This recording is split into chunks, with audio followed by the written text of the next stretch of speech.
flutes, let's talk a little bit about where your fingers should be on the keys.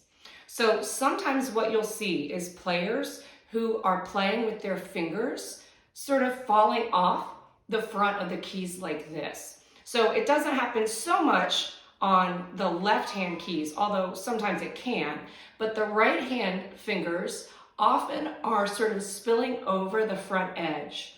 So this isn't ideal. You want to make sure that your fingers are pretty much, the pad of your fingers are pretty much on the middle of the keys. And this is true even if you're playing on a closed hole flute.